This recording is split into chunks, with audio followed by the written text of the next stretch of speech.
I am joined by the wonderful Harriet, writer and contributor of Vogue. We have just come out of Alexander McQueen, Womenswear Autumn 2019. Super exciting for me, particularly because Spring Summer 19 last season was so powerful, and I was really moved by the collection of these wonderful kind of Highland wanderers. And much akin this season about focusing on a specific area. So Sarah Burton has read in the notes that she's, I'll read it to you. I went home for this collection back to where I grew up in the north of England, surrounded by mill towns and wild countryside. And so we were all sat on giant rolls of fabric, which was quite spectacular. And actually, Harriet, you peeled back just to check it was fabric, and it was. It was rather nice actually to sit on. Very comfortable. Very comfortable, Yes. but hugely fantastic set. And the sound begins as the models start walking, and you can hear the whirring of mills and all the kind of clickety-clack noises you would assume take place. And just what follows was quite frankly divine. Amazing tailoring in the first quarter and continued throughout. And actually, Sarah was saying backstage that it's so important that tailoring is key throughout the collections, because obviously Lee came from Savile Row, and so tailoring is absolute paramount to the collection. And here it was just phenomenally precise, beautiful touches as well. Some had extra layers, some had double rims at the bottom, some had one side a little bit asymmetric, some were sharp shouldered, some were slightly softer, some in houndstooth. It was just, the tailoring was absolutely second to none. I felt like I waxed lyrical about Givenchy's tailoring last night and how wonderfully strong that was, but actually and Givenchy kind of had this nonchalant, don't fuck with me attitude, but here at McQueen it's wonderfully inviting and powerful, and these women have a kind of grace and I get very emotional watching a McQueen show, and this season for sure, the way these women walk and the mood you get from them, you feel they've kind of grown, and they've got a journey to tell you about. And I feel like I'm putting way too much narrative on these women, but lots of wonderful rose shapes as well, which is this real lovely duality between the sharp tailoring and wonderful feminine elements, and that again clashes with these brilliantly punkish accessories, mirrored necklines, ears overflowing with chains and rings and chunks, and same with the fingers, and likewise boots are heavily studded and up to the knee, and this kind of chainmail attitude is reflected later on in a few of the wonderful evening dresses, beautiful shards and diamantes hanging off dresses as well. And you really get a sense of some of the accessory accents are reflective of what you might find on the mill floor, and kind of sewing needles and little bits of bric-a-brac and metal work, and some of them are reflective of the area and kind of punkish elements, and some 80s kind of new romantic, and then some beautiful ruffles. I think they were wool, I'm not too sure, but beautiful ruffles, and that kind of harks to way back. I noticed a poster backstage of what am I trying to say?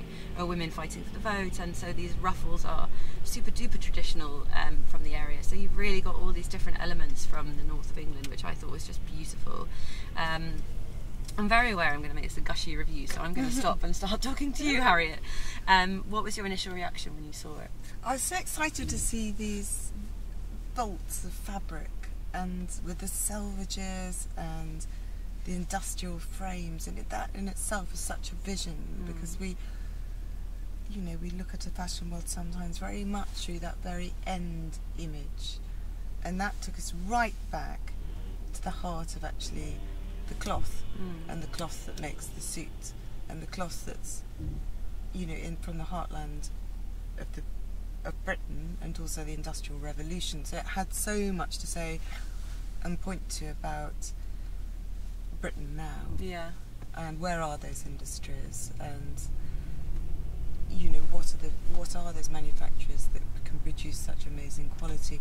And I think in previous seasons Sarah so wonderfully encapsulated more of a bucolic vision on her travels of England, or a vision of pagan England, and this really was fascinating because it went into the heart of an industry, and the way she used those tailoring fabrics to create suits and tailoring are the dominant theme of the collections in Paris, but to have them to feel both incredibly precise with a shoulder line that's obviously been painstakingly worked out, but then to have that softness of the swag of fabric was that lovely balance of masculine and feminine. But I think, as you said backstage as well, but without embellishment. You know, they were very pure form and worn by the girls who looked like they were marching. And as you said, you know, they're very empowered in their life. But you could see those absolutely walking down the city street.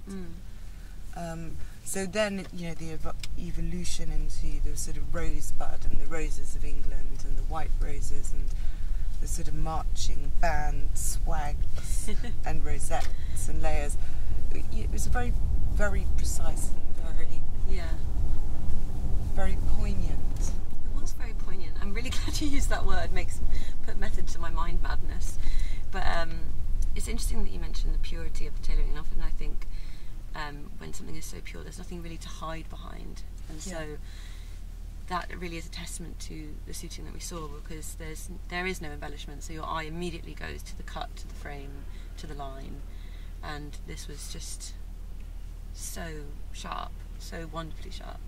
Yeah, I completely agree that mix as well of the fantastic roses. I think she said that the roses were and my history is so poor, the Lancaster rose and the other one, which I can't remember. Rose of York? Well, yes, that's it. Thank you. York and Lancaster roses. So the white and the red, yeah, which I love as well, because there's these super modern suitings, but then these roses that kind of hark back to heritage and history. Yeah, and symbolism. Very powerful symbolism. Very powerful symbolism. Very powerful symbolism. And the lovely corsetry, which is light as a feather, that might sort of fall out into a draped skirt over a trouser. And there's been so much sort of dresses over trousers going on, but actually that was so desirable and so successful. You think, oh, brilliant. Aha, yeah. Yeah, it was quite an aha moment. I also thought the casting was really wonderful. Yeah. There's some really beautiful body shapes in there, and I think that's something that and ages. And ages Stella too. being in there. Absolutely. You know, Yeah, good point. Stella looked amazing, and some of what I quite liked as well was the hair was super duper slicked back, but that just like a kind of nod to the mills. The hair was wound really tightly as if it was a roll itself, which I thought was really great. And also, the hair always feels quite tough and quite strong and quite punkish. Yep. Which I like. I think works really nicely with the beautiful rose dresses. Yeah, it was really, really wonderful. Really wonderful. And you really appreciated actually the absolute quality of those jacquards and of the wools and of the actual core ingredients of when a designer decides, this beautiful fabric, what's it telling me? What's it going to shape into? Yeah. How's it going to be crafted? How's it at the very, very, very starting point? So it was a whole education. I think that's a wonderful note to end on. Thank you so much for coming in the car with me, Harriet. And thank you very much for watching. Congratulations to Sarah if you are watching absolutely sublime collection. I'll see you all very soon. Lots more live reviews on the way. Make sure you're tuned in so you don't miss any. See you guys soon. Bye.